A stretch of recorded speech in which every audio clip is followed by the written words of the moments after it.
في رحلة تطوي الدروب بين المدائن والشعوب بحضرة الذكر الحكيم وحدنا رب القلوب وحدنا رب القلوب. في رحلة تطوي الدروب بين المدائن والشعوب بحضرة الذكر. السلام عليكم ورحمة الله وبركاته.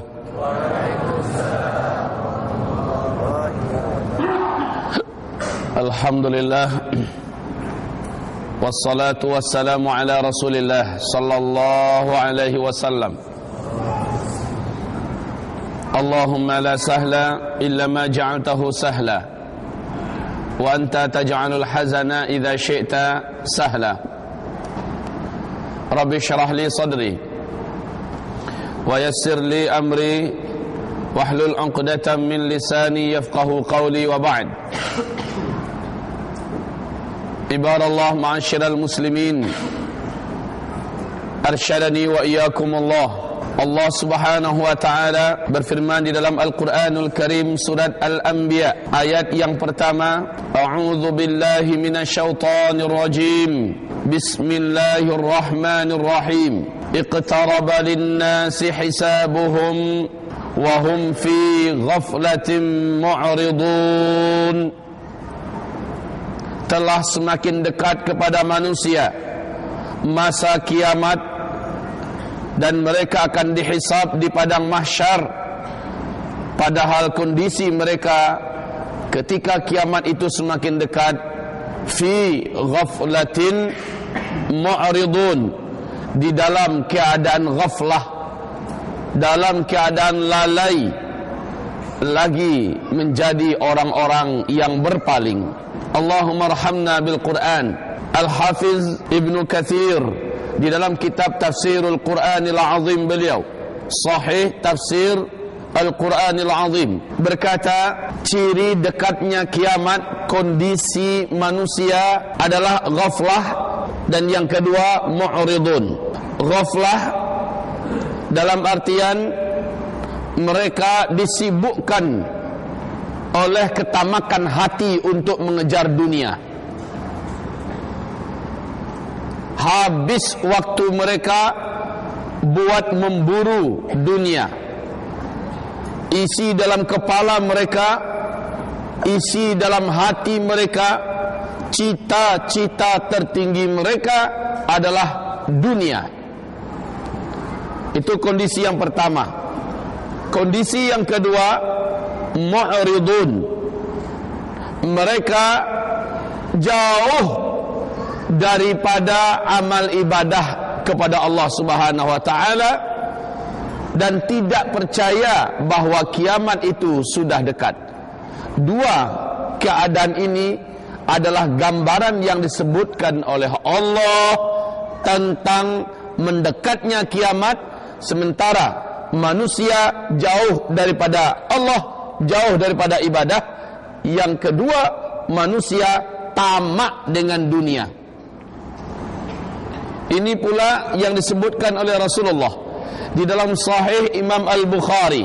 Rasulullah sallallahu alaihi wasallam bersabda, iqtarabatis sa'ah, saat kiamat semakin dekat, wala yazdadun nasu minad dunya illa hirsa.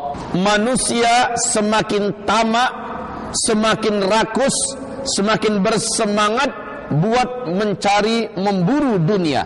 Semakin dekat kiamat, manusia ketika itu semakin rakus dengan dunia, semakin bersemangat memburu dunia, semakin bersemangat membangun dunia. Wala yazdaduna minallahi illa bu'da, dan mereka tidaklah semakin bertambah dekat hubungan ibadahnya dengan Allah. Tidak, justru manusia ketika itu semakin bertambah jauh dari Allah Subhanahu wa ta'ala. Ma'asyiral muslimin, arsyadani wa iyyakumullah. Kita dapatkan dari Rasulullah sallallahu alaihi wasallam bahwa saat kiamat semakin dekat, dua kondisi manusia waktu itu. Pertama, manusia semakin bersemangat memburu dunia. semakin menghabiskan waktunya buat mengejar dunia, mengumpulkan dunia. Cita-citanya tidak lagi tersisa untuk akhirat. Cita-citanya seluruhnya ditumpahkan buat mengumpulkan dunia. Dan kondisi manusia yang kedua, wala yazdaduna minallah illa bu'da. Mereka semakin bertambah jauh hubungan ibadahnya dengan Allah. Sedikit orang yang mau mengerjakan solat 5 waktu hari ini kaum muslimin. Betul tidak? Bahkan kalaupun ada yang solat 5 waktu, banyak yang saat ini lepas solat langsung pergi, tidak memerlukan zikir. Mereka wala yadhkurunallah illa qalila. Ibadah mereka kepada Allah sangat sedikit. Baik, kapankah kiamat akan terjadi? Ada yang boleh tahu? Kalau ada yang tahu kapan kiamat terjadi, kamera ini dengan seluruh perangkatnya dan orang yang membuat kameranya, saya bagi untuk dia. Tidak ada kaum muslimin. Dalam akidah Ahlus Sunnah wal Jamaah sepakat dengan satu kesimpulan, tidak seorang pun di bumi ini sampai hari kiamat boleh tahu bila pastinya kiamat raksasa, kehancuran alam semesta itu akan berlaku. Tidak seorang pun boleh tahu. Nabi pun, Nabi Muhammad kekasih Allah, utusan resmi dari langit, angkat tangan, tak tahu kapan boleh terjadinya kiamat itu. Ma'asyiral muslimin. Tapi Nabi menyebutkan ciri dekatnya kiamat adalah kalian temukan dulu zaman di mana pada zaman itu yang menjadi penguasa dan pemimpin adalah orang-orang yang terkenal miskin, penggembala ternak. Masya Allah. Dan mereka berlomba-lomba dan berbangga-bangga membangun bangunan yang tinggi-tinggi. Ketahuilah, seluruh ahli sejarah di dunia menyepakati tentang masa lalu kerajaan Arab Saudi hari ini. Arab Saudi ini, Pak, nama aslinya adalah Jazirah Arab, Al-Jaziratul Arabiyah, Jazirah Arab. Sekarang berganti nama menjadi Al-Mamlakah Al-Arabiyah As-Saudiyah, Kerajaan Arab Saudi. Ya, siapakah Saud ini? Saud adalah seorang kepala kabilah di Jazirah Arab yang anak keturunannya dan satu kabilah itu terkenal penggembala ternak.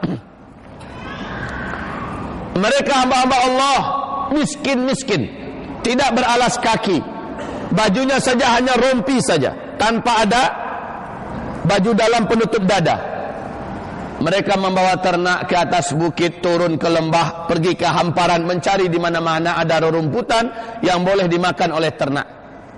Suasana politik ketika itu mereka manfaatkan oleh Saud ini, dan singkat kisah, dia pun berhasil menguasai seluruh opini publik dan dia dibaiat menjadi Amir Jazirah Arab. Dibaiat oleh menjadi Amir Jazirah Arab. Saat itu Jazirah Arab mereka ubah namanya menjadi Al-Mamlakatul Arabiyyatu As-Saudiyah, Kerajaan Arab Saudi. Dan lihat apa yang mereka lakukan sekarang. Apa yang dilakukan oleh dinasti Saud ini dalam bingkai kerajaan Arab Saudi, apa yang dilakukannya sekarang? Yang pulang dari tanah suci, dari Masjidil Haram, mesti melihat bahwa sekarang mereka sedang membangun bangunan-bangunan megah dan tinggi di sekitar Masjidil Haram. Betul? Yang pulang dari tanah suci ini, Masya Allah bangunan-bangunannya, Pak. Bahkan Ka'bah pun seperti satu titik tahi lalat saja. Grand Zamzam dengan 7 towernya yang mengagumkan. Dan itu pun lagi dibangun bangunan-bangunan yang akan membuat mata dunia terbelalak. Dahsyat. Di Madinah, di sekitar Masjid Nabawi, bangunan-bangunan tinggi. Di Riyadh, orang hampir lupa kalau mereka sedang ada di Arab. Bagaikan di Eropa lagi, kota besar metropolitan. Taif, Jeddah, sehari ini Masya Allah. Dan dunia sekarang ini ditakjubkan dengan bangunan tertinggi di dunia, itu di Dubai, 860-an meter tingginya. Ketahuilah, Arab Saudi sedang membangun sekarang di Jeddah, dekat dengan tepi Laut Merah, dekat dengan perbatasan Mekah, keluar dan masuk Jeddah, bangunan tertinggi di dunia setinggi 1,2 kilometer. Penggembala ternak, miskin, tiba-tiba mereka menjadi pemimpin dan penguasa, dan mereka berbangga-bangga, berlomba-lomba membangun bangunan-bangunan yang tinggi, gedung-gedung yang tinggi. Jika masa itu sudah kalian temukan, maka kiamat dekat lagi masanya dengan itu. Allahu Akbar. Nah, hamba-hamba Allah yang kami muliakan, siapa yang ingin mengatakan bahwa kita masih lama daripada kiamat? Siapa? Waktu salji turun di Arab kemarin, di Arab Saudi kemarin, apa komentar Syekh Saud Shuraim, seorang ulama besar Arab Saudi, Imam Masjidil Haram, mengatakan ini adalah tanda kiamat. Rasul mengatakan tidaklah terjadi kiamat kecuali kalian akan menyaksikan terlebih dahulu lembah-lembah di Tabuk ini mengalirkan sungainya kembali. Tanah-tanahnya akan menghijau dan subur. Dan salji sudah turun sudah di bulan Desember yang lalu. Mana pernahnya Arab Saudi turun salju. Daerah tandus kering, panas di musim panasnya, dingin menusuk di musim dinginnya. Tetapi kaum muslimin sekarang sudah turun salji. Hamba-hamba Allah yang kami muliakan, ketahuilah tidaklah terjadi kiamat, kata Rasulullah, selain ada 10 tanda besar kiamat muncul terlebih dahulu. 10 tanda besar kiamat muncul terlebih dahulu. Kalau tanda besarnya yang pertama sudah keluar, maka yang lain pasti menyusul dengan sangat cepat. Ini hadis diriwayatkan oleh Abu Daud, At-Tirmidzi dan Imam Ahmad. Hadis ini dinyatakan hasan sahih oleh Syekh Muhammad Nasiruddin Al-Albani, pakar hadis dunia abad 20. Beliau mengatakan, apa katanya? Rasulullah bersabda, harazatun manzumatun fi silk, yuqta'u silkun yatba'u ba'daha ba'dan. 10 tanda besar kiamat itu bagaikan 10 butir-butir batu marjan yang dihubungkan oleh tali di dalamnya, seperti batu tasbih lah, ya. Apabila bagian ujungnya ada simpul yang diikatkan, apabila simpul itu dipotong, yuqta'u silkun, kalau dipotong bagian simpul tadi, keluar butir pertama, yang lain pasti menyusul. Betul tidak? Kalau satu keluar, yang lain menyusul dengan sangat cepat. Makin dekat waktu kiamat, maka tanda besar kiamat itu semakin susul menyusul dengan waktu yang sangat cepat, tidak main lama. Dan kaum muslimin yang kami muliakan, 7 tanda kiamat dari 10 tadi, orang Islam di muka bumi ini masih sempat mendapatkannya dan menyaksikannya. 3 lagi sudah tidak disaksikan lagi oleh orang Islam. Hanya orang-orang kafir yang tersisa di muka bumi ini yang akan mendapatkan 3 tanda besar kiamat. 7-nya orang Islam masih sempat lagi mendapatinya. Apa itu tanda besar kiamat yang 10? 1. Dajjal keluar. Dajjal ini sudah hidup. Belum lagi hidup Nabi Musa alaihissalam, Dajjal ini sudah pun ada di muka bumi ini. Sekarang Dajjal posisinya sedang ditahan oleh Allah dengan rantai-rantai besar yang mengikat kakinya, mengikat tangannya dan lehernya. Dia ditemukan di sebuah pulau di Laut Yaman oleh Tamim Ad-Dari dengan 20 awak kapal yang terdampar ke pulau itu. Sebaik dia keluar dari pulau itu, dia bercerita kepada Rasulullah kisah pertemuannya dengan lelaki dalam gua itu. Dan Rasul berkata, itu adalah Dajjal. Kumpulkan manusia semua. Saya ingin kabarkan bahwa Tamim Ad-Dari telah bertemu dengan Dajjal di Pulau Anu. Dan pulau ini entah bagaimana caranya Allah subhanahu wa ta'ala menyembunyikannya dengan kegaiban. Dan dia akan muncul nanti dengan tanda-tandanya. Dan nanti kita sampaikan insyaAllah ta'ala. Kemunculan Dajjal ini sudah di ambang pintu. Bahkan ulama-ulama besar Timur Tengah sekelas Syekh bin Baz, mufti Arab Saudi sendiri mengatakan, hadza zamanu khurujud Dajjal. Inilah dia zaman di mana kita hidup. Kita akan menyaksikan Dajjal keluar, air matanya pun keluar sehingga basah bagian jubah dadanya. Dia mengatakan zaman kita Dajjal akan keluar. Karena ada tanda-tandanya kaum muslimin. Ya Rabb, kalau Dajjal sudah keluar, maka 2/3 dari seluruh umatku di muka bumi akan murtad dari Islam dan menyembah Dajjal.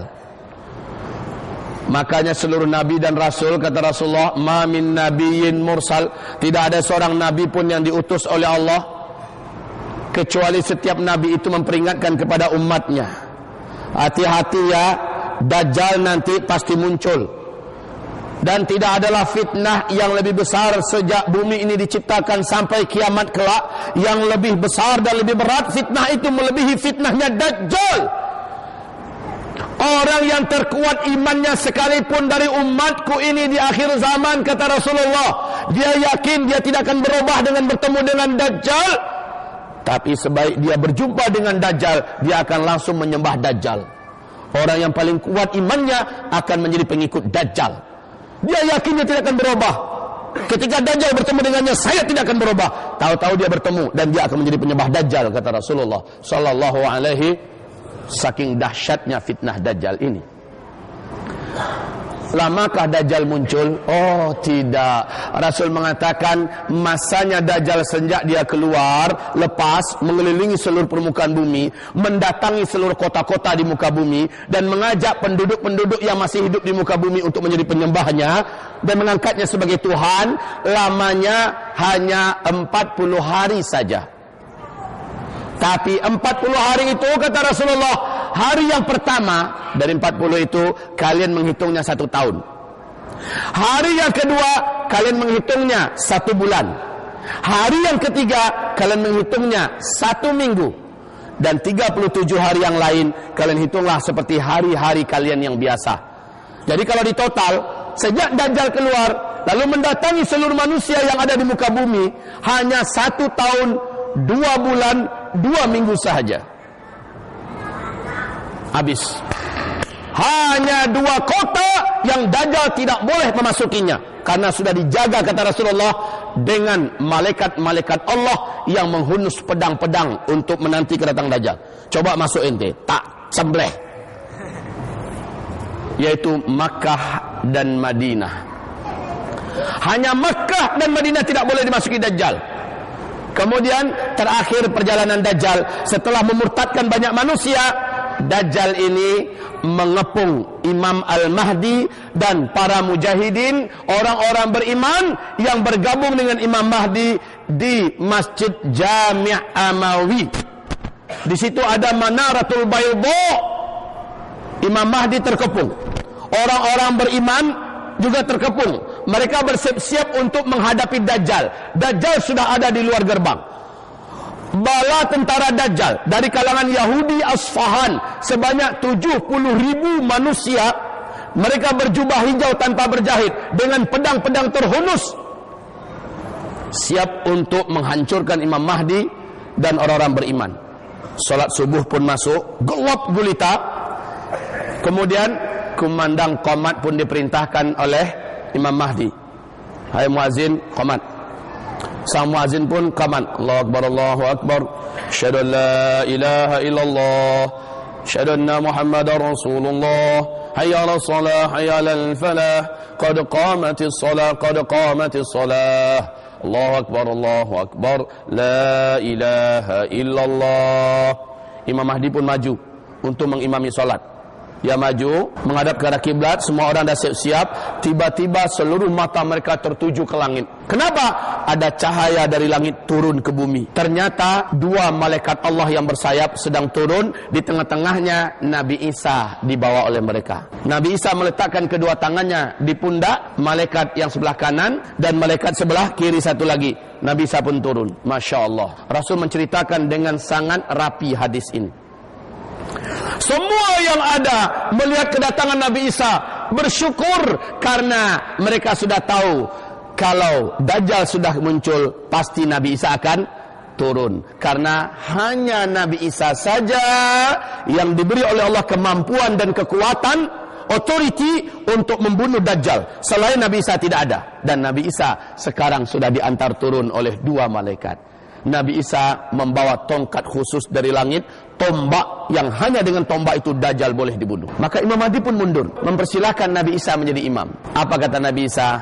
La, lita'umma anta. Engkau yang maju, jadi imamlah. Khusus zaman ini engkau imamnya, engkau pemimpinnya. Saya hanya makmummu, saya hanya penolongmu. Maka Nabi Isa pun bergabung dengan saf pertama. Imam Mahdi mengimami solat. Lepas solat subuh, Assalamualaikum warahmatullahi wabarakatuh. Assalamualaikum warahmatullahi wabarakatuh. Gerbang pintu Masjid Jami' Amawi telah berhasil dijebol oleh Dajjal. Runtuh pintu itu.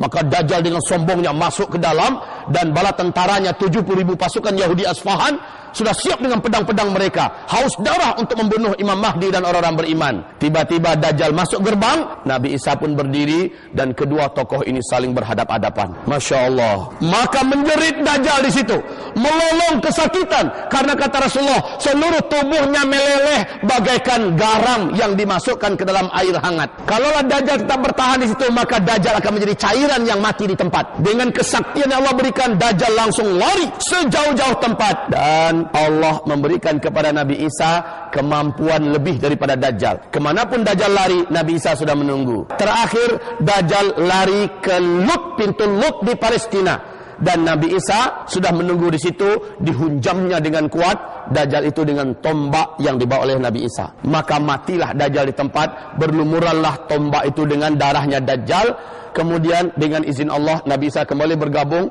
ke Damaskus dengan kecepatan yang Allah memberikan, dan dia umumkan bahwa Dajjal ini darahnya sudah dibunuh. Maka bersyukurlah orang-orang beriman. Orang-orang Yahudi tadi yang bersama Dajjal dengan penuh semangat perang dan membunuh, merasa inilah saatnya menguasai dunia secara penuh.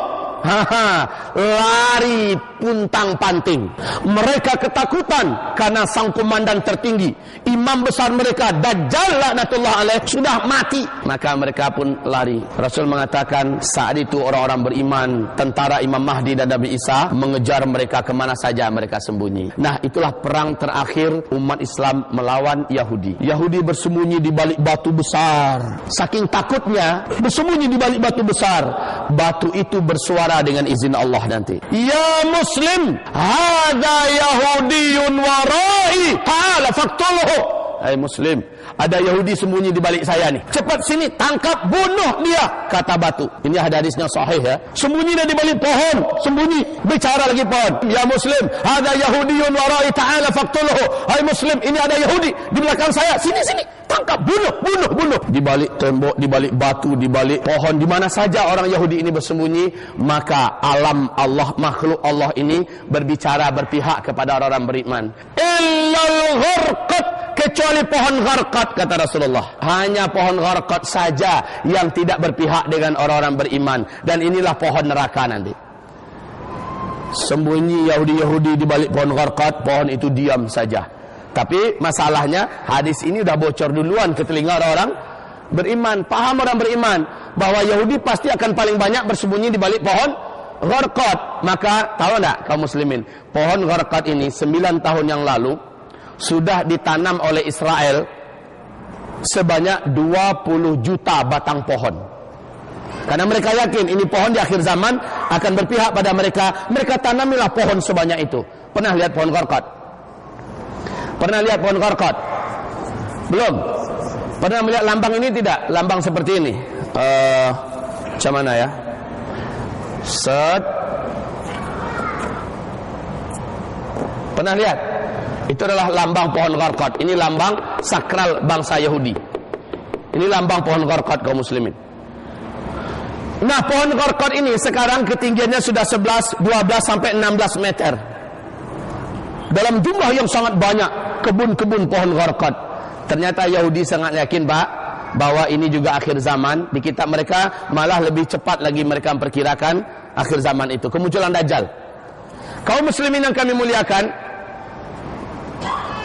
Dajjal terbunuh, Yahudi seluruhnya habis.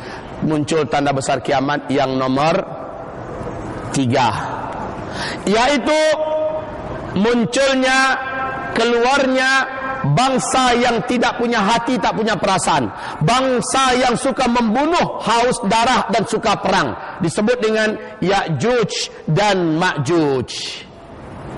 Inilah bangsa yang dikurung oleh Dzulqarnain, sang penakluk yang agung. Masyiral muslimin, Nabi mengatakan, saat aku ini diutus sekarang, diinformasikan oleh malaikat Jibril kepadaku bahwa tembok yang mengurung Ya'juj Ma'juj sudah terbuka sebesar ini. Sudah terbuka sebesar ini.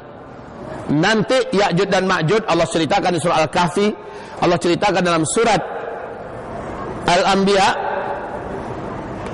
Allah ceritakan dalam surah Al-Ankabut, Ya'juj dan Ma'juj ini nanti akan keluar dan membungkusi seluruh Timur Tengah. Saking banyaknya jumlah mereka, Timur Tengah mereka bungkus.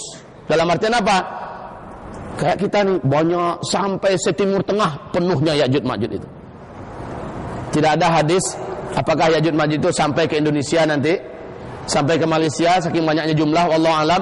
Hanya Timur Tengah tertutupi oleh mereka. Nabi Isa tak boleh melawan, Imam Mahdi pun tak kuasa melawan. Orang-orang beriman malah bersembunyi. Kata Rasulullah, buatlah benteng yang kuat, bersembunyilah kalian di puncak-puncak gunung. Maka bersembunyilah Nabi Isa dan Imam Mahdi membuat benteng pertahanan terakhir. Kelaparan mereka di puncak gunung. Rasul mengatakan, Ya'juj Ma'juj ini melanglang buana menemukan manusia manapun mereka bunuh. Dan dengan ini jumlah manusia semakin banyak yang dihabisi oleh Ya'juj dan Ma'juj. Kaum muslimin, Nabi Isa pun berdoa, lalu Ya'juj Ma'juj dibinasakan oleh Allah. Matilah seluruh mereka seperti Allah mematikan bangsanya Abraha yang ingin menghancurkan Ka'bah, tapi melalui virus, kuman, bakteri-bakteri dan ulat-ulat yang Allah datangkan dari bumi. Matilah bangsa ini secara serentak.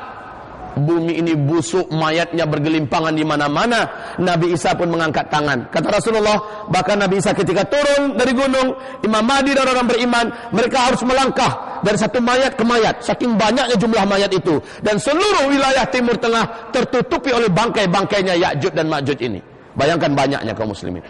Gurun Sahara, padang pasir, semuanya dipenuhi oleh bangkai-bangkai Ya'juj dan Ma'juj. Macam mana nak dibersihkan?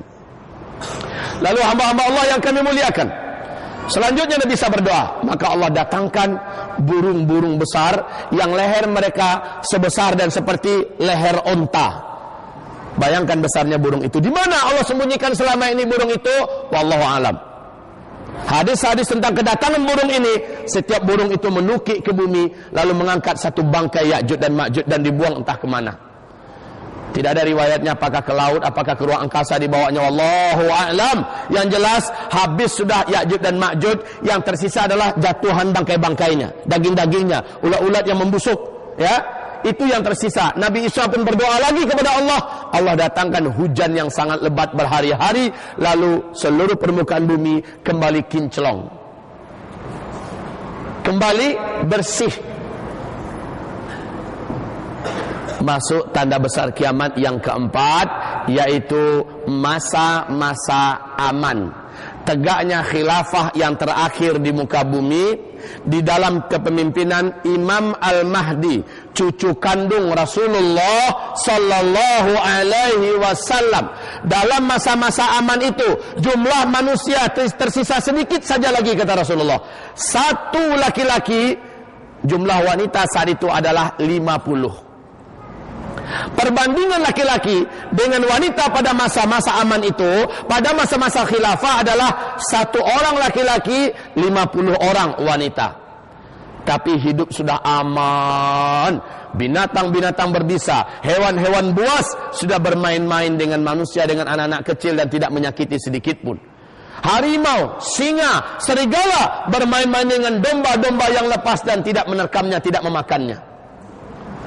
Wanita melakukan perjalanan kaki dari Hadramaut menuju ke Tanah Suci, berjalan seorang diri siang dan malam untuk beribadah haji. Tidak ada yang menyakitinya. Aman dia pergi, aman dia pulang, berjalan kaki, kata Rasulullah. Kaum muslimin yang kami muliakan, emas melimpah ruah, tumbuh-tumbuhan, tanam-tanaman, buah-buahan seluruhnya merata di muka bumi. Sambil jalan boleh memetik buah karena tidak ada yang punya. Boleh makan, rumput-rumputnya tebal, air-air sungainya mengalir, emas pun berserakan di mana-mana kaum muslimin. Sampai-sampai kata Rasulullah, tidak ada seorang pun yang mau menerima sedekah orang lain. Salah seorang di antara kalian akan membawa emas sebesar genggaman tangannya, lalu diberikan kepada tetangganya, terimalah hadiah dariku, terimalah sedekah dariku. Apa kata tetangganya yang menerima, mau saya apakan emas itu? Di dapur saya sekian ember, entah mau diapakan sekarang. Saking makmurnya manusia ketika itu kaum muslimin. Tapi masa ini tidak lama.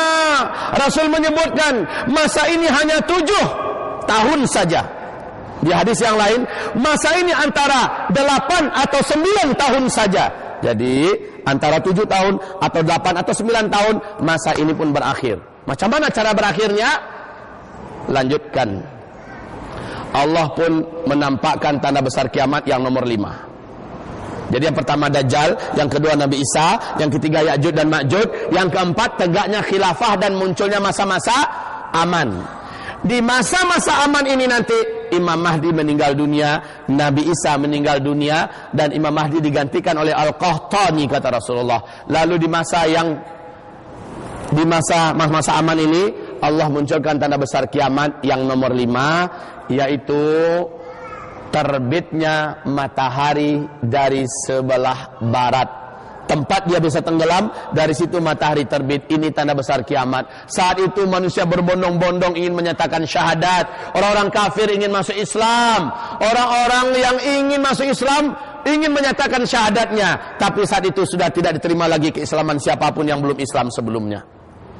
Dan saat itu sebelum matahari terbit, Allah dalam hadis sahih Imam Muslim akan memanggil matahari dari tempatnya.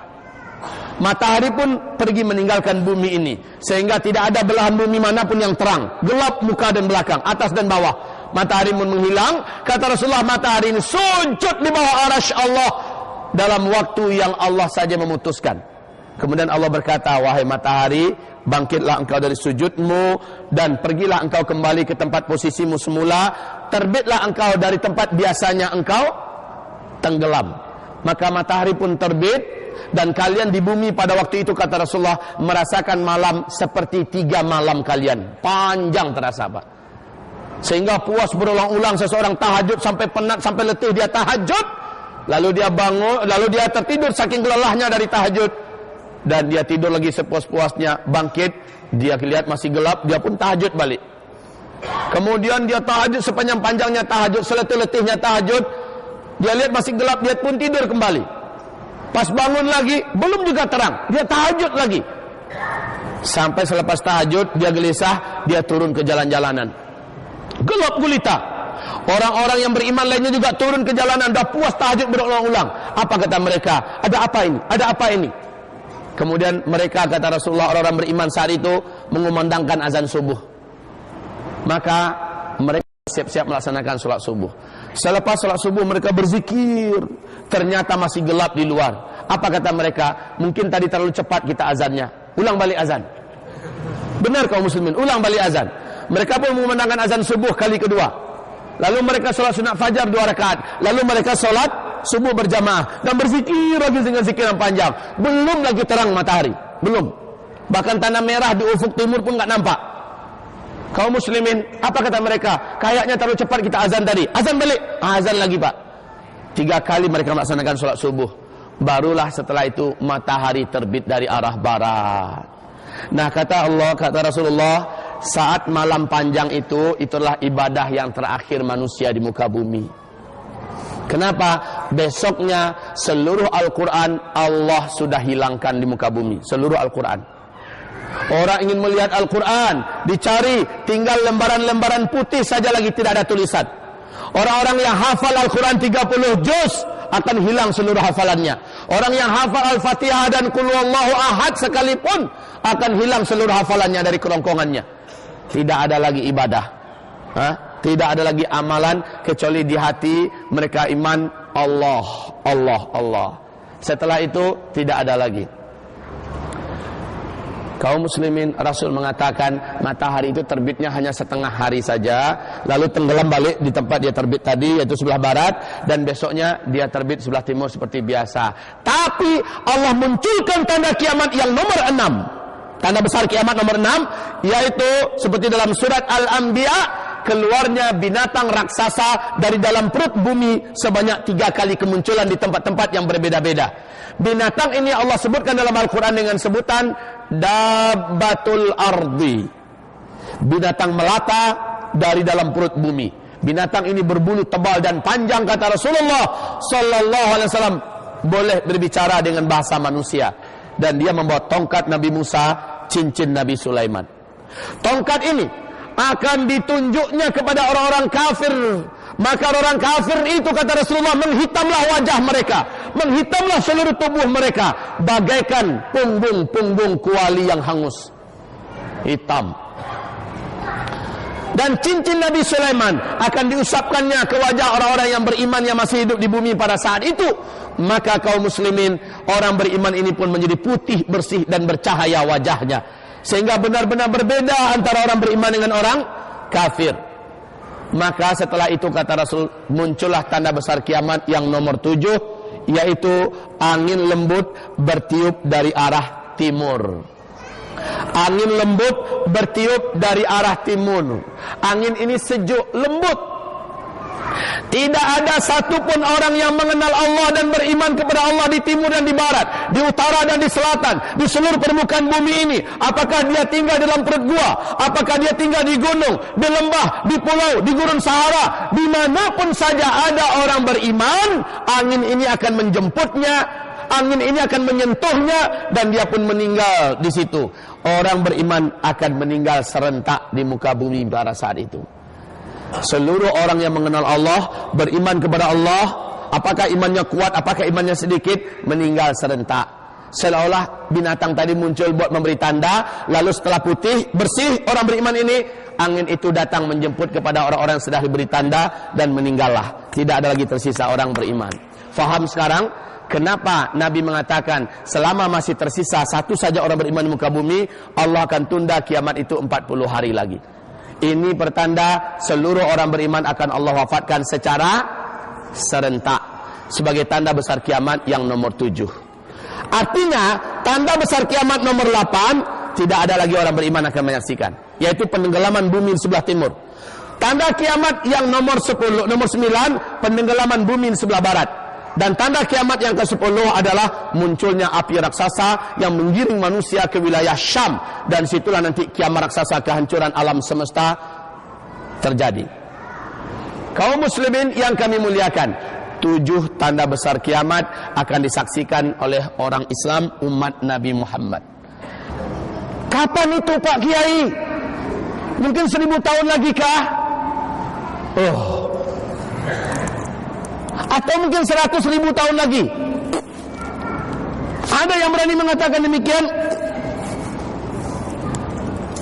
Yuk kita dengarkan sebentar hadis-hadis Nabi Muhammad SAW yang menyebutkan tentang umur umat Islam,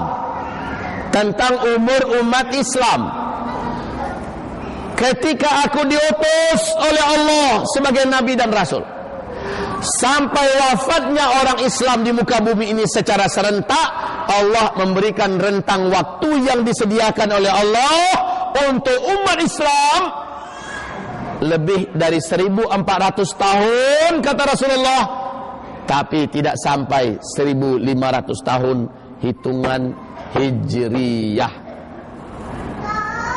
Saya ulangi, dalam hadis-hadis yang sangat banyak, mulai dari Nabi diutus sebagai Nabi dan Rasul sampai wafatnya seluruh orang Islam serentak di muka bumi ini, ada umur umat Islam yang telah Allah bataskan, yaitu lebih 1400 tahun hitungan Hijriyah, tidak sampai 1500 tahun. Allahumma sholli ala Muhammad. Masya Allah, kita sudah 1400 tahun berapa sekarang? Hitungan Hijriyah. Tahun Hijriyah kita sudah berapa sekarang kaum muslimin? 1435. 1435 Hijriyah. Rasul mengatakan umur umat Islam lebih 1400 tahun dan tidak sampai 1500 tahun. Kita sudah 1435 sekarang ini. Ada hadis-hadis yang lain yang penuh dengan hitungan-hitungan matematika. Syekh Ibnu Hajar Al-Asqalani yang terkenal dengan kitab fenomenal beliau, Syarah Sahih Imam Al-Bukhari, yaitu judul kitabnya Fathul Bari. Beliau adalah pakar dan ahli hadis dunia, yang kitab Fathul Bari menjadi rujukan seluruh ulama-ulama besar dunia sampai hari kiamat. Beliau mengumpulkan hadis-hadis Nabi ini di dalam kitab Umur Umat Islam beliau, di Syarh Fathul Bari, dan juga dalam kitab Al-Ijarah jilid yang keempat naskah asli Arab, halaman 570-an di kitab Al-Ijarah. Juga lihat di Kitabul Fitan tentang umur umat Islam. Apa komentar Syekh Ibnu Hajar Al-Asqalani? Lebih dan kurang, mungkin lebih sedikit, mungkin kurang sedikit, umur umat Islam sejak Nabi diutus sebagai Nabi dan Rasul berakhir dengan wafatnya seluruh orang Islam di dunia, lebih dan kurang, boleh jadi lebih sedikit, boleh jadi juga kurang sedikit, adalah 1476 tahun saja. Lebih dan kurang sedikit. Imam As-Suyuti mengatakan, kalau menurut hitungan saya dari hadis-hadis Nabi, 1477 tahun saja. Beda setahun saja. Syekh Ibnu Rajab Al-Hambali mengatakan, yang paling aman pokoknya, katanya, main pokoknya dia, pokoknya lebih 1400 tahun, yang pasti tidak sampai 1500 tahun. Nah, kaum muslimin, yuk kita coba menghitung dengan hitungan Syekh Ibnu Hajar Al-Asqalani. Beliau mengatakan umur umat Islam ini lebih dan kurang 1476. Sekarang kita berapa, Pak? 1435. Silakan dikurang-kurangi. Berapa sisa yang di depan kita lagi? 41 tahun saja lagi. Lalu umat Islam akan meninggal serentak. 7 tanda besar kiamat akan kita dapati, akan kita temukan. Masya Allah, la haula wa la quwata. Allah. Hitungannya hijriah loh. Hijriah itu mulai dihitung sejak kapan? Sejak Nabi Muhammad hijrah dari Mekah ke Madinah, kan? Artinya ada 13 tahun semenjak beliau diutus sebagai Nabi dan Rasul, belum kita masukkan dalam hitungan.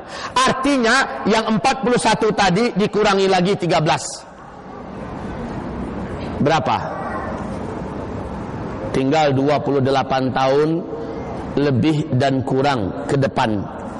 Makanya ulama-ulama besar Timur Tengah sekarang mengatakan, memperingatkan manusia semua bahwa kasus pertempuran, peperangan, pembantaian yang terjadi di Suriah hari ini adalah cikal bakal tegaknya khilafah yang terakhir di muka bumi. Karena khilafah akan tegak di Damaskus dan berjayanya nanti di Palestina, kata Rasulullah dalam hadis-hadis beliau yang sahih. Kaum muslimin yang kami muliakan, Masya Allah, kita sedang menuju akhir zaman. Pak Kiai, Ustadz, kami berat menerima dan mungkin kami tidak percaya. Ya terserah. Faman syaa falyu'min wa man syaa falyakfur. Yang mau percaya imanilah ini, yang tidak mau percaya kufurilah, tidak ada masalah. La ikraha fid din. Seorang hamba Allah Zulkifli Muhammad Ali, entah apa alasan dan bagaimana caranya, Allah takdirkan pada malam tanggal 31 Februari di Bintulu, Allah datangkan ke Masjid Darul Hidayah, berbicara di hadapan hamba-hambanya, menceritakan dengan secara jelas dan terang hadis-hadis Rasulullah, ayat-ayat Allah, tanda-tanda alam tentang dekatnya kiamat. Ternyata ada yang tidak percaya, terserah, tidak ada yang memaksa. Tapi yang percaya, maka ada tawaran berikutnya yang ditawarkan oleh Rasul. Tawaran bahasa Malaysianya benar, tawaran juga. Ada tawaran Rasulullah kepada umatnya. Yang percaya, kalian lakukan ini, kalian lakukan ini, kalian lakukan ini, agar kalian selamat, agar kalian terjaga. Yang tidak percaya, maka dia masih menari-nari di muka bumi ini, mengumpulkan dunia yang sebentar lagi akan disesalinya. Dia akan meratap dengan emas yang banyak tak berguna. Dia akan menyesal dengan ringgit-ringgit manusia yang sampai ratusan juta, dan semuanya tidak bermanfaat. Kaum muslimin, 10 tanda besar kiamat, belum satu pun yang dimulai oleh Allah. Belum muncul Dajjal, kan? Belum. Kalau Dajjal sudah muncul, maka yang lain akan menyusul dengan sangat cepat. Dan seluruh ulama ahli hadis, ulama-ulama para fuqaha, mulai dari sahabat sampai sekarang, dan ini akan menjadi akidah umat sampai hari kiamat dari Ahlus Sunnah wal Jamaah, bahwa Dajjal tidak akan keluar sampai tokoh legendaris akhir zaman Allah munculkan dulu, yaitu Imam Al-Mahdi. Imam Al-Mahdi ini menurut hadis-hadis yang disusun dan dikumpulkan oleh Syekh Muhammad Nasiruddin Al-Albani di dalam kitab beliau yang sudah diterjemahkan ke dalam bahasa Indonesia, bahasa Melayu, menanti kedatangan Al-Mahdi. Hadis-hadis tentang Al-Mahdi, hadis-hadis sahih yang sanadnya, runutannya ke atas sampai ke tingkat mutawatir maknawi. Hamba-hamba Allah yang kami muliakan, kok bisa Imam Mahdi akan muncul? Sebelum kemunculan Dajjal, Imam Mahdi terlebih dahulu akan keluar. Dan dia dari keturunan kandungku, dari nasab Fatimah, dari keturunan Ali. Dan dalam hadis Rasul mengatakan dia adalah dari Hasan bin Ali, Hasan bin Fatimah. Sementara versi Imam Mahdi menurut Syiah dari Husain bin Ali.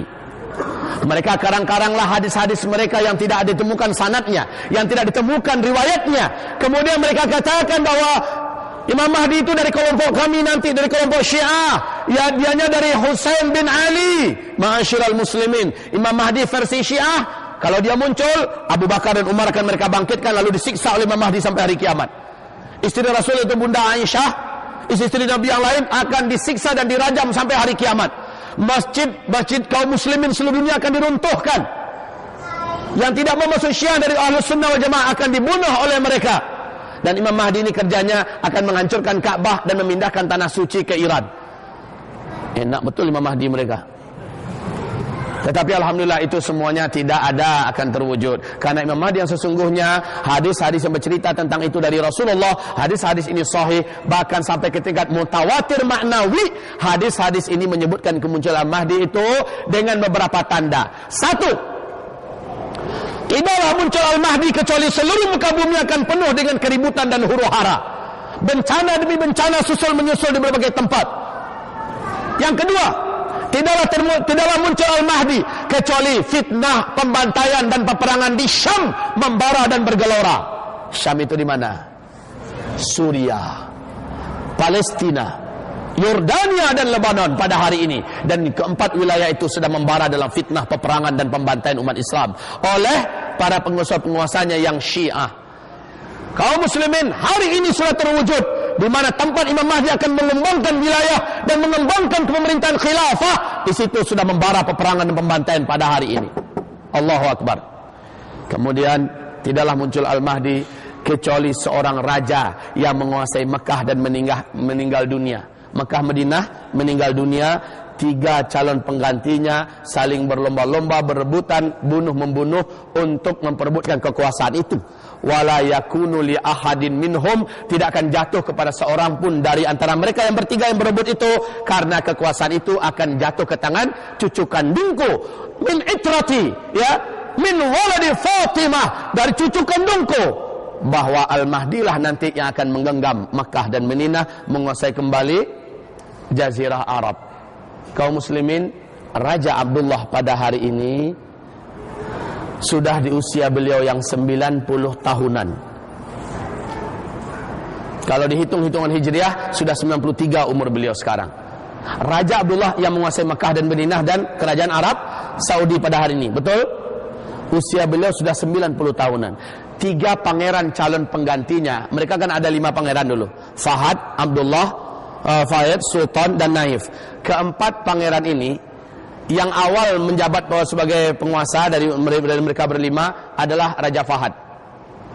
Kemudian Raja Fahad meninggal dunia, maka Pangeran Abdullah diambil karena dia yang tertua, diambil sebagai penggantinya. Tinggal 3 lagi kaum muslimin. Yang 3 ini sudah memegang jabatan-jabatan penting di Arab Saudi. Ada sebagai menteri pertahanan, ada sebagai menteri dalam negeri dan sebagainya. Yang 3 ini, 1 orang sudah meninggal kemarin, yaitu Pangeran Sultan. Berarti tinggal 2. Dalam hadis 3. Ternyata Raja Abdullah sudah mencalonkan 1 orang lagi, yaitu putra kandungnya yang baru berusia 15 tahun sebagai calon putra mahkota selepas dia. Berarti ada 3 lagi kan? Nabi mengatakan akan saling berbunuhan dan tidak akan jatuh kekuasaan itu kepada seorang pun di antara mereka bertiga, karena Al-Mahdi lah yang akan memegang tampuk kekuasaan itu. Masya Allah. Artinya sekarang umat manusia sedang menanti-nanti kedatangan Al-Mahdi. Al-Mahdi hanya akan datang, kata Rasulullah SAW, ketika teknologi kalian seluruhnya sudah tidak ada. Kalian akan berperang dengan Imam Al-Mahdi menggunakan pedang, menggunakan tombak dan menggunakan panah. Kalian akan berjalan di atas kaki kalian dan menunggang kuda. Kalian akan berperang seperti hari ini kita berperang. Summa uttum min haitsu bada'tum. Kamu akan kembali seperti hari ini, kata Rasulullah. Kamu akan berperang dengan kuda, dengan panah, dengan tombak, dengan pedang. Kamu akan berjalan kaki di atas kaki-kaki kamu. Ketika Al-Mahdi muncul, teknologi seluruhnya sudah musnah. Subhanallah. Steve Jobs mengatakan dia menemukan teknologi digital, penguasa teknologi iPad, dia yang menguasai ini, dan dia berkata kepada lebih daripada 2000 karyawannya, selepas saya adalah orang yang terakhir yang menemukan teknologi ini. Selepas saya, kalian semua akan kembali ke zaman batu. Itu pernyataan seorang ilmuwan sekelas Steve Jobs, bukan seorang bodoh yang bicara. Albert Einstein, kenal dengan Albert Einstein? Kenal? Pernah jumpa? Belum, sama. Tapi pernyataan beliau ini dirilis oleh seluruh dunia. Ketika beliau didesak, tolong ceritakan kepada kami prediksimu, dia pakar kimia dunia, prediksimu tentang perang dunia ketiga besok ini, kita akan berperang dengan cara apa, dengan senjata apa? Jawaban beliau sangat menakjubkan. Perang dunia ketiga, kalian tidak akan menggunakan teknologi apapun yang kalian temukan hari ini. Kalian akan berperang dengan senjata-senjata manual, entah apapun itu senjatanya. Kalian akan berperang dengan senjata manual. Masya Allah, ternyata lebih 20 tahun yang lalu, itu NASA Amerika dan kekuatan-kekuatan intelektual, para ilmuwan-ilmuwan, saintis-saintis dunia menyepakati bahwa sekian puluh tahun yang akan datang, yaitu pada tahun-tahun sekarang ini, bumi ini akan memasuki wilayah sungai, arus sungai meteor, dan bumi ini akan mengalami hujan meteor. Kaum muslimin, meteor ini dikatakan oleh Michael Penn, ini akan menghentikan semua teknologi yang dimiliki manusia di bumi ini. Ada pengurainya tersendiri, kaum muslimin. InsyaAllah ta'ala ini akan kita uraikan. Pada intinya teknologi kita berhenti secara serentak di muka bumi ini. Maka benar kata pakar-pakar, wajar kalau hari ini Amerika sudah selesai mempersiapkan 6 bunker raksasa di dalam tanah mereka, 30-300 meter kedalamannya. 6 bunker raksasa, kaum muslimin. Mereka sudah persiapkan ini. Satu bunker itu semacam kota kecil yang mereka buat di bawah tanah, ya. Mereka sudah persiapkan mampu memuat 500.000 manusia satu bunkernya. Dengan fasilitas hidup, satu bunker itu boleh bertahan selama 1 tahun. Mereka sudah selesai kaum muslimin. Udah 1 tahun ini mereka selesaikan. Tinggal mengisi orang aja lagi. Kenapa? Bumi ini akan diserang meteor nanti. Dan tahun yang lalu sudah 3 meteor yang menabrak bumi. Satu di Siberia, Rusia, ya kan? Satu di Siberia, Rusia, pada tanggal 14 Februari 2013. Yang kedua jatuhnya di Argentina, dan itu meledak di atas negara Argentina, sehingga pada malam hari itu tanggal 15 April ya, meledaknya di atas negara Argentina. 8 kota pada malam hari itu langsung terang benderang beberapa detik. Dan yang ketiga jatuhnya di Los Angeles, ini pada tanggal 6 November 2013. 3 meteor sudah jatuh. NASA Amerika mengumumkan ada 1.300 meteor yang akan menabrak bumi dalam 4 tahun ini, 2013, 2014, 2015 dan 2016. Sehingga apa kata pemerintahan Rusia kepada dunia? Tidak ada yang mampu menyelamatkan bumi dari serangan meteor kecuali doa, katanya. Negara ateis, Pak, yang anti Tuhan selama ini, mengatakan yang boleh menyelamatkan bumi dari serangan meteor hanyalah doa, katanya. Baru ketahuan bahwa bagaimanapun sombongnya manusia, mereka akan kembali kepada fitrahnya. Doa itu berarti ke siapa, Pak? Ke Allah, kan? Mereka yakin bumi ini tidak akan selamat dari serangan meteor. Dan Rasul berkata, di akhir zaman nanti akan terjadi duhonun yang menggelapi bumi selama 40 hari 40 malam. Gelap bumi ini, gelap gulita. Orang-orang kafir akan berubah bentuk, mereka menjadi jelek-jelek, melepuh-melepuh, karena kegelapan itu panas, kaum muslimin. Rasul mengatakan, kalian letakkan telapak tangan kalian di wajah kalian, maka tidak ada yang boleh melihat telapak tangannya saking gelapnya. Itu selama 40 hari 40 malam. Ternyata pakar astronomi dunia Michael Penn mengatakan, saat meteor itu jatuh, ke daratan, maka terjadi ledakan yang mempunyai ledakan lebih daripada ledakan peluru nuklir yang meledak di Nagasaki, Hiroshima. Kekuatannya sampai 1 juta kali lipat. Jika ia menabrak bumi kita, dan di antara meteor itu ada yang berkekuatan seperti itu, kaum muslimin, bumi ini akan dilobangi oleh meteor tersebut. Lobang tersebut membumbung ke langit, partikel-partikelnya dengan kecepatan 800 km per jam akan langsung terbungkusi bumi kita dengan kegelapan yang luar biasa. Dan ini menjadikan bumi kita ini berbahaya untuk dihirup udaranya. Rasul mengatakan dalam hadis sanadnya Jaid dari Ibnu Jarir, di mana Rasulullah berkata, hati-hati kalian di akhir zaman akan terjadi dukhan, tenggelamnya bumi ini dalam kegelapan selama 40 hari 40 malam, kata Rasulullah. Orang-orang kafir akan keluar asap dari hidungnya, dari telinganya, dari lubang duburnya, dan melepuh-melepuhlah kulitnya, berubah bentuk wajahnya. Orang beriman yang tipis amal solehnya sebelum itu juga mengalami nasib seperti orang kafir. Hanya orang beriman yang amal solehnya banyak, Allah akan buat dia tahan dengan udara yang begitu gelap dan begitu panas. Mereka hanya seperti orang yang terkena flu dan demam sahaja. Orang beriman yang sebelumnya punya amal soleh banyak, kaum muslimin. Orang beriman yang sebelumnya punya amal soleh yang banyak. Orang kafir akan melepuh mereka. Fi hadhil ummah khasfun wa maskhun wa qadhfun. Pada umat ini di akhir zaman akan terjadi penenggelaman bumi. Bumi ini merengkah-merengkah, lalu yang di atas masuk ke dalam, yang di bawah naik ke atas. Wa maskhun, terjadi perubahan bentuk. Wa qadhfun, dan serangan meteor. Kalau sahabat bertanya, wa matadzaka ya Rasulullah, wahai Rasulullah, kapan itu terjadinya? Kapan ya Rasul? Kami ingin tahu kapan. Rasul mengatakan, itu nanti terjadi ketika 3 keadaan sudah muncul. Idza zaharatil qainat wal ma'azif wa syuribatil khumur. Kalau penyanyi-penyanyi wanita sudah bermunculan di mana-mana. Kedua, kalau alat-alat musik dan musik-musik sudah disenangi dan dicintai oleh umatku. Yang ketiga, kalau benda-benda memabukkan, benda-benda haram sudah menyebar luas kemana-mana dan dikonsumsi oleh umatku. 3 keadaan ini sudah terjadi enggak sekarang? Sudah terjadi apa tidak, ibu-ibu? Sudah? Meteor sudah mulai menggedor bumi?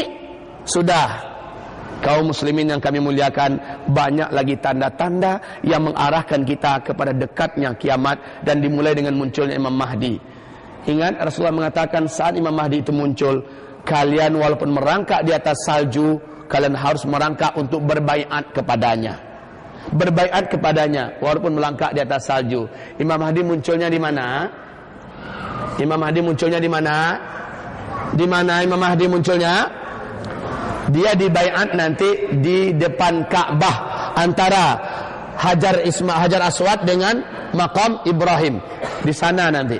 Ciri kemunculannya, dia akan dikejar oleh 300 orang pasukan Sufyani yang berangkat dari Syam, dan beliau ada seorang laki-laki dari Damaskus dikejar. Laki-laki ini lari jalan kaki. Yang mengejar pun 300 orang juga pakai jalan kaki. Ingat, teknologi sudah tidak ada nanti ya. Saya Imam Mahdi, mereka hanya jalan kaki, tak ada helikopter, tidak ada pesawat, tidak ada apapun kendaraan yang boleh mengejar. Imam Mahdi dikejar, Imam Mahdi lewat Madinah. Mereka yang 300 orang itu mengejar juga lewat Madinah. Siapa-siapa pun orang yang ditemui oleh 300 orang itu akan dibunuh. Kemudian yang membunuh adalah 300 orang ini. Laki-laki ini yang dikejar sampai ke Al-Baida. Al-Baida adalah sebuah kota kecil berbatasan antara Madinah dengan Mekah. Laki-laki ini terus ke Mekah. Dan yang 300 orang itu sampai di Al-Baida, Allah tenggelamkan bumi. Allah rengkahkan bumi, tenggelam mereka seluruhnya. Isi-isi kota itu dengan penduduknya masuk ke dalam lubang yang tenggelam, yang digangakan oleh Allah itu. 300 orang ditenggelam kecuali 1 orang. Yang 1 orang inilah mengabarkan, yang kami kejar lewat masuk ke Mekah, sementara kami tenggelam di Al-Baida. Taulah manusia bahwa laki-laki dikejar. Itulah kata Rasulullah Al-Mahdi. Maka berlomba-lomba orang ingin membaiatnya. Ingat kaum muslimin, saat dia diminta untuk dibaiat, dia menolak. Saya bukan Mahdi, saya bukan Mahdi. Jadi ingat, sekarang banyak orang yang mengaku sebagai Imam Mahdi ya.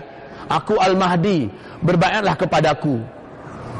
Imam Mahdi yang sesungguhnya malah menolak dia bukan Al-Mahdi. Kalian salah orang. Padahal tanda-tandanya ada pada dirinya semua. Ini kaum muslimin yang kami muliakan, dan laki-laki ini sudah sangat dekat waktu kemunculannya insyaallah taala. Dia dibaiat menjadi Al-Mahdi oleh kaum muslimin dalam usia 40 tahun. Seperti aku diangkat oleh Allah menjadi nabi dan rasul dalam usia 40 tahun. Namanya sama dengan namaku, nama ayahnya sama dengan nama ayahku, Muhammad bin Abdullah Al-Mahdi. Beliau dibaiat, dan kaum muslimin walaupun merangkak di atas salju, merangkaklah. Subhanallah, Arab Saudi sekarang sudah mulai diturunin salji. Subhanallah. Mesir yang tidak pernah turun salji sudah turun salji walaupun merangkak di atas salji. Suriah, bahkan Israel bulan Desember yang lalu tanggal 14 Desember sudah turun salji sampai 1 meter ketinggiannya. Masya Allah kaum muslimin. Jazirah Arab yang nggak pernah turun salji sudah sekarang turun salji. Apakah tahun ini kemunculan Al-Mahdi? Wallahu alam. Apakah tahun esok? Yang jelas 7 tanda besar kiamat umat Islam akan menyaksikannya. Bersiap-siaplah, dan Rasul mengatakan, badiru bil a'mali fitanan ka qita'il lailil muzlim yusbihu ar-rajulu fiha mu'mina wa yumsi kafira, yumsi mu'mina wa yusbihu kafira, ba'udinahum bi'aradin minad dunya. Di saat huru-hara dan fitnah itu membara. Di hadis yang lain, huru-hara dan fitnah itu adalah Syam. Kalian semua wahai umatku, kata Nabi, berlomba-lombalah melakukan amal soleh. Dan sekarang fitnah di Syam sudah berjalan 2 tahun 10 bulan, hampir 3 tahun lagi. Apabila kita tidak mengambil kesempatan ini, berlomba-lomba melakukan amal soleh sebanyak-banyaknya, menjadi manusia yang soleh sebaik-baiknya, maka kita sudah terlambat kaum muslimin. Sekarang masih ada waktu, walaupun hanya beberapa saat. Maksimalkan sholat berjamaah di masjid-masjid 5 waktu. Upayakan mengerjakan sholat sunnah rawatib, ba'diyah, qabliyah dan ba'diyah dimanapun berada. Perbanyaklah membaca Al-Quran, berzikirlah, sholat duha, dan tengah malam bangkitlah tahajud. Hanya orang-orang tahajud yang kuat menahan pikulan dan beratnya beban akhir zaman kaum muslimin. Bangkitlah tahajud walau hanya 2 rakaat dan 1 witir. Jangan sia-siakan kesempatan yang ada. Fulus yang ada manfaatkan buat ibadah sekarang. Bantulah hamba-hamba Allah yang kesusahan. Bantulah perjuangan, bantulah agama Allah Subhanahu wa taala. Berangkatlah ke tanah suci, bawalah keluarga selagi masih ada pesawat hari ini. Selagi belum perang di tanah suci kaum muslimin, belum perang saudara, selagi masih ada waktu, maksimalkan ibadah. Dan mohon dengar baik-baik, saya menyampaikan ini bukan buat melemahkan semangat hidup kita, justru kebalikannya. Saya sampaikan ini agar semangat hidup kita membara dengan cara yang benar. Ini waktuku yang tersisa untuk mempersiapkan kehidupan akhiratku. Ini waktuku yang masih aman. Aku harus maksimal menjadi manusia terbaik, baik dengan Allah urusanku atau dengan manusia. Jadilah the best man, the best woman in the world, ya. Jadilah manusia yang terbaik di muka bumi ini, ibarat Allah. Kata Rasul, kalaupun besok pasti kiamat terjadi, masih ada 1 bitir kurma, biji kurma di tangan kamu. Tanam, kata Rasulullah, tanam. Walaupun kita tidak akan menuai hasilnya, kita tidak akan melihat batangnya tumbuh, tanam. Walaupun besok udah kiamat. Artinya apa? Apapun aktiviti duniawi kita yang saat ini sedang kita jalani, yang sedang kita geluti, jangan berhenti. Udah mau kiamat, ngapain juga kawin? Jadi anak muda nggak ada niat kawin lagi. Ngapain kawin? Nanti kawin punya anak, padahal mau kiamat, anak kecil-kecil kan kesian. Yang nambah anak juga gitu, nggak semangat lagi. Udahlah, anak cukuplah 1 aja. Nambah lagi anak udah mau kiamat ini.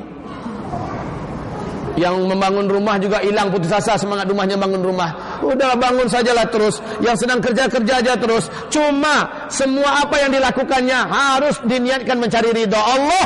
Dan kalau ada penghasilan, ada pendapatan, jadikan itu untuk tabungan akhirat kita. Sekarang kaum muslimin, kejar waktunya. Kejar sebelum terlambat. Beruntunglah orang yang bersiap-siap, dan merugilah orang-orang yang tidak bersiap-siap. Kaum muslimin yang kami muliakan, saya anjurkan, persiapkan diri dengan moral impact, dengan mental impact, ya. Persiapkan diri dengan intellectual impact. Ada di sini anjuran kepada kita bagaimana kita mempersiapkan diri kita secara moral, Persiapkan fisik kita, physical impact. Persiapkan seluruhnya. Persiapan ini nanti di kitab bisa didapatkan pada halaman 253 sampai halaman 304. Bagaimana kita mempersiapkan diri menjadi manusia terbaik, manusia yang terkuat di akhir zaman, kaum muslimin yang kami muliakan. Semoga ini bermanfaat. Semoga yang kami sampaikan menjadikan kita mempunyai semangat baru hidup ini. Robah mindset kita selama ini.